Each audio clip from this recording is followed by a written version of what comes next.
Hey y'all, Mason here, CNA Games. How are you? Robots humming away. Oh, my cute little robots, there they are. Just doing their work, just doing their best. Just like we are here at CNA Games. Open it up. What are we doing? This is what? Week 7?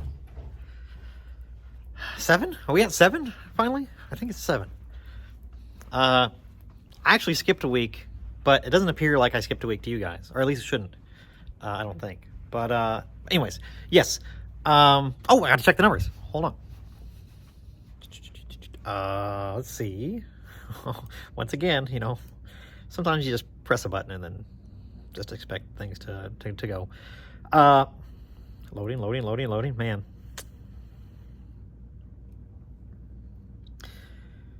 TCGPlayer, please. Okay, let's see. Can you see it? 84,489.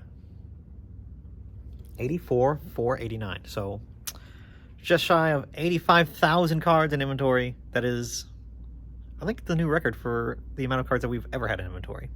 So that's good. Number go up. That's very good. And again, we're maintaining and being able to ship all these things. So let's see. What happened this week? Something weird went on with TCGPlayer, and I don't know if it was just us or if other people experienced it. Please, in the comments, let me know if you did. Right before July, right between the 1st of July. Can I do this? Yeah, I can. Right before the 1st of July, through the 4th of July weekend, and then, I mean, even really up till now, it's really hasn't really improved. The sales volume for low value magic cards, I don't know why I had trouble saying that. Low value magic cards on direct haven't been moving the same, and I don't know why that is. It's weird. You know, we went from one week doing 1,000 card RIs. The next week was fell off a cliff. Very dramatic.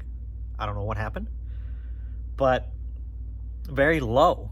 We were tinkering with the pricing and that kind of stuff too, but for the most part, nothing else as far as like putting things in the system or anything like that really changed. And we've lowered our threshold from 50 cents to 25 cents, and we're still there at 25 cents.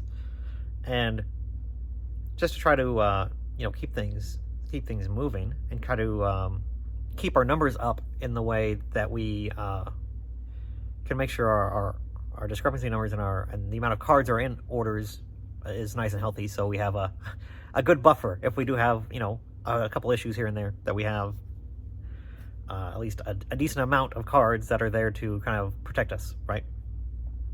Because you have a 100 card RI and you have 5 cards missing, that's 5%. That's already automatically bad. So trying to just keep numbers as high as possible and kind of weather and then keep improving. And we have improved. I think the last 2 RIs we've done was less than 1%. So that's awesome. That's really, really good. So that's good to see.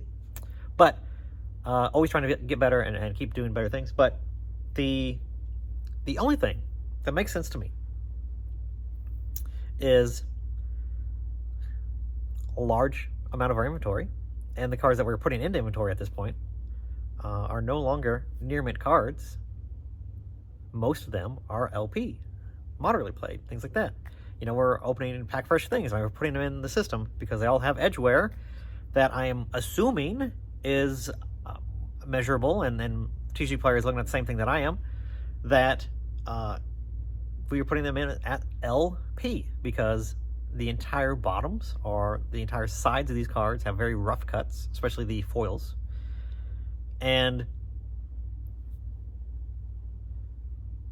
I'm assuming, it's edgeware. It's manufactured edgeware, but it's edgeware.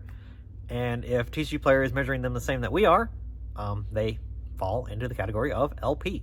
Or at least the entire bottom of a card is 3 slights versus a minor if you're talking about the point scale. I'm sorry, this is getting really gritty, but try to follow.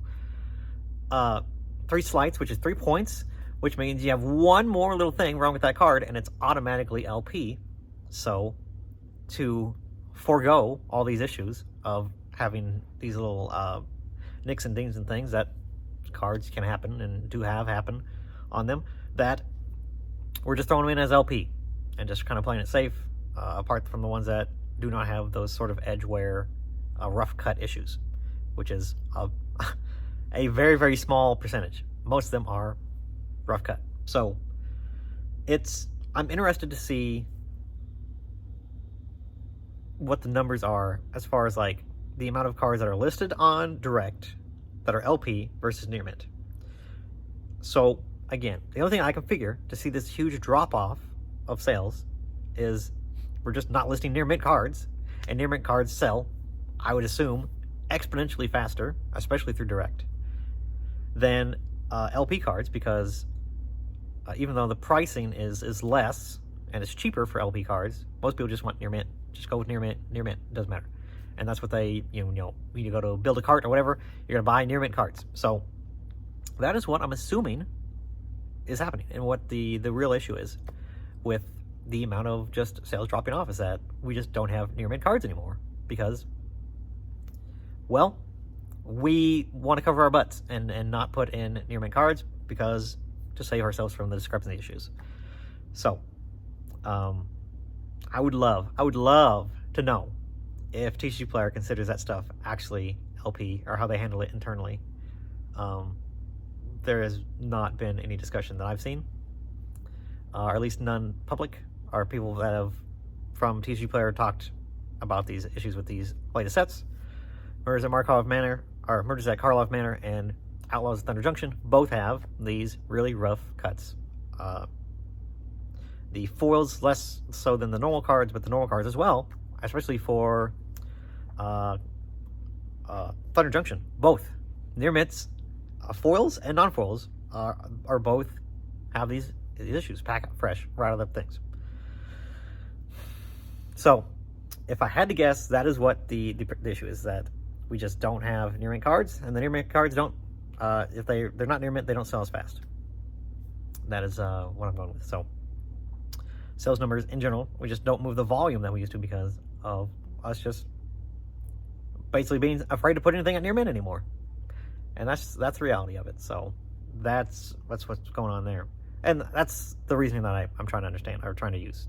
So that stinks, especially if I'm, I have a rubric that I'm trying to follow, and then I'm thinking I'm using it correctly, but I'm not 100% sure. I don't know if I'm supposed to be putting these things in that LP when every single card is that way. It's something I would love clarification on. So that's what I think is causing these to slow down in sales. It's just we just don't have the cards that people are buying. And then real quick, I know we're already at 8 minutes in, but I always have stuff that we're talking about. And again, I skipped a week basically. We went to using Quick List with the cameras again.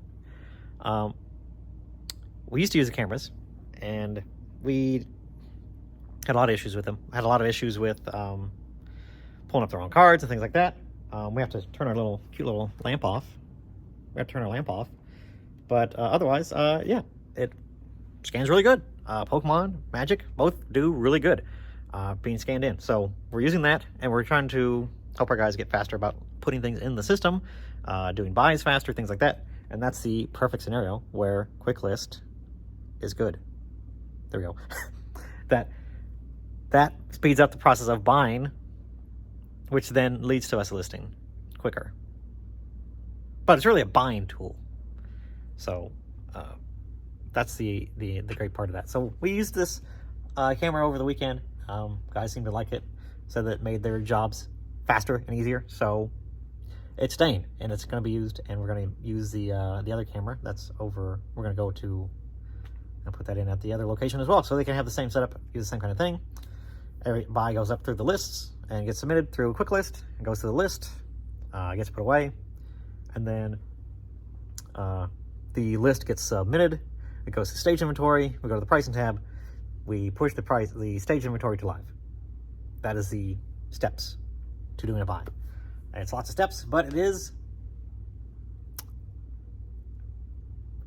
airtight. It's squeaky clean.